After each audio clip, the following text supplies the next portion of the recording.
अनंत ब्रह्मांड में एक ऐसी शक्ति है जो आदि भी है और अंत भी। यही है भगवान शिव की ऊर्जा, महादेव।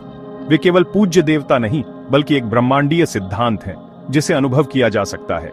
उनकी उपस्थिति हमें पर्वतों की नीरवता, नदियों की गर्जना और हमारी सांसों की लय में महसूस होती है। प्राचीन ऋषियों ने पृथ्वी पर कुछ पवित्र स्थानों की पहचान की जहां शिव का दिव्य प्रकाश ज्योतिर्लिंग के रूप में प्रकट हुआ। ये हैं 12 ज्योतिर्लिंग।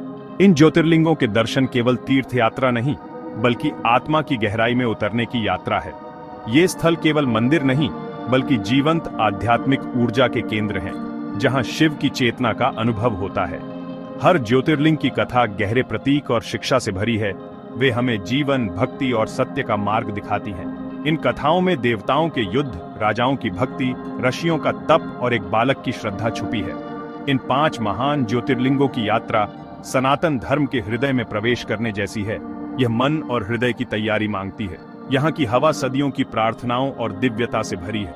आज जब हम इन 5 अद्भुत ज्योतिर्लिंगों की कथाओं में उतरेंगे तो आइए अपने मन को उनकी शिक्षा के लिए खोलें और उनके प्रकाश को अपने जीवन में उतारें। हमारी यात्रा की शुरुआत कैलाश पर्वत से होती है, जहां शिव, पार्वती और उनके पुत्र गणेश व कार्तिकेय निवास करते हैं। एक दिन शिव पार्वती ने दोनों पुत्रों को चुनौती दी, जो पहले 3 बार पृथ्वी की परिक्रमा करेगा वही विजेता। कार्तिकेय अपने मोर पर निकल पड़े, जबकि गणेश ने माता पिता की 3 बार परिक्रमा कर ली। गणेश ने समझाया, माता पिता ही संपूर्ण सृष्टि हैं। उनकी भक्ति और बुद्धि से वे विजेता बने। कार्तिकेय दुखी होकर दक्षिण के क्रौंच पर्वत चले गए। माता पिता ने प्रेमवश उनका अनुसरण किया। श्रीशैलम पर्वत पर शिव, अर्जुन और पार्वती मल्लिका के रूप में प्रकट हुए। मल्लिकार्जुन ज्योतिर्लिंग। ये स्थल ज्योतिर्लिंग और शक्तिपीठ दोनों है। शिव शक्ति की एकता का प्रतीक। मल्लिकार्जुन की यात्रा पारिवारिक प्रेम, मेल मिलाप और सम्मान का संदेश देती है। यहाँ की ऊर्जा परिवार में एकता और भावनात्मक उपचार का अनुभव कराती है। मल्लिकार्जुन में प्रार्थना करने से परिवार में प्रेम और समझ बढ़ती है। दिव्य प्रेम सभी घावों का उपचार है। उज्जैन के राजा चंद्रसेन भगवान शिव के परम भक्त थे। उनका सबसे बड़ा खजाना था चिंतामणि रत्न। इस रत्न की ख्याति से पड़ोसी राजा ईर्ष्यालु हो गए और अवंती पर आक्रमण कर दिया। संकट के समय राजा ने सेना पर नहीं बल्कि शिव पर विश्वास किया।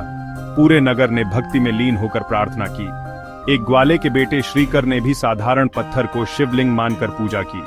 उसकी मासूम भक्ति ने भगवान शिव को प्रसन्न कर दिया। शिव महाकाल के रूप में प्रकट हुए और शत्रु सेनाओं का नाश किया। अवंती की रक्षा भक्ति की शक्ति से हुई। राजा और नागरिकों ने शिव से निवेदन किया कि वे सदा उज्जैन में रक्षक बनकर रहें। शिव ने महाकालेश्वर ज्योतिर्लिंग के रूप में वहां निवास किया। महाकालेश्वर की यात्रा सिखाती है, सच्ची श्रद्धा से सबसे बड़ी चुनौतियां भी पार की जा सकती हैं। ओमकारेश्वर की कथा विंध्य पर्वत के अहंकार और शिव की करुणा से जुड़ी है। विंध्य पर्वत ने शिव को प्रसन्न करने के लिए कठोर तप किया, पर उसका उद्देश्य अहंकार से भरा था। शिव ने उसकी तपस्या से प्रसन्न होकर उसे बढ़ने का वरदान दिया, जिससे संसार में अंधकार फैलने लगा। देवताओं ने ऋषि अगस्त्य से सहायता मांगी। अगस्त्य ने पर्वत को झुकाए रखा, जिससे संकट टल गया। इसी स्थान पर राजा मंदाता ने भी शिव की तपस्या की थी, जिससे शिव ने ज्योतिर्लिंग रूप में प्रकट होकर इस द्वीप को पवित्र किया।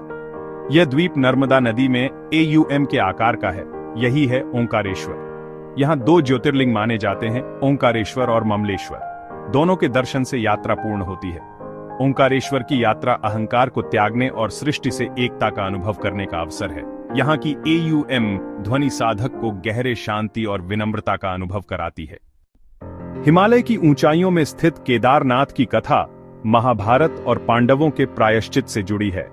युद्ध के बाद पांडव अपने पापों से मुक्ति के लिए शिव की शरण में गए। शिव उनसे रुष्ट होकर नंदी बैल का रूप लेकर छुप गए। भीम ने शिव को पहचान लिया और बैल के कुबड़ को पकड़ लिया। शिव ने उनकी तपस्या से प्रसन्न होकर उन्हें क्षमा किया। बैल का कुबड़ वहीं रह गया। यही केदारनाथ ज्योतिर्लिंग है। अन्य अंग पंच केदार के रूप में प्रकट हुए। केदारनाथ की यात्रा कठिन है, पर आत्मशुद्धि और आंतरिक शक्ति का अनुभव कराती है। यहाँ की ऊर्जा गहन, परिवर्तनकारी और मोक्षदायिनी है। यह स्थल सिखाता है, सच्चा पश्चाताप और दृढ़ संकल्प ही मुक्ति का मार्ग है। सह्याद्री की वनों में असुर भीम ने शिव भक्त राजा को बंदी बना लिया। भीम ने ब्रह्मा से अपार शक्ति पाई और अहंकार में देवताओं को भी पराजित किया। राजा ने बंदी गृह में शिवलिंग की पूजा जारी रखी। भीम ने शिवलिंग पर प्रहार किया, तभी शिव प्रकट हुए। शिव और भीम के बीच भयंकर युद्ध हुआ। अंततः शिव ने त्रिशूल से भीम का संहार किया। शिव के पसीने से भीमा नदी का जन्म हुआ। देवताओं ने शिव से वहां सदा निवास करने का अनुरोध किया। शिव ने भीमा शंकर ज्योतिर्लिंग के रूप में वहां निवास किया। यह स्थल सिखाता है, अहंकार का अंत निश्चित है और सच्ची भक्ति ही विजय दिलाती है। इन 5 ज्योतिर्लिंगों की कथाएं केवल पौराणिक नहीं बल्कि जीवन के लिए मार्गदर्शक हैं। केदारनाथ की यात्रा सिखाती है, सच्चा पश्चाताप मुक्ति दिलाता है। महाकालेश्वर की कथा बताती है, निर्दोष भक्ति से भी भगवान प्रसन्न होते हैं। ओंकारेश्वर अहंकार त्यागने का संदेश देता है। मल्लिकार्जुन पारिवारिक प्रेम और मेल मिलाप का प्रतीक है। भीमाशंकर की कथा अहंकार और बुराई पर विजय का प्रतीक है।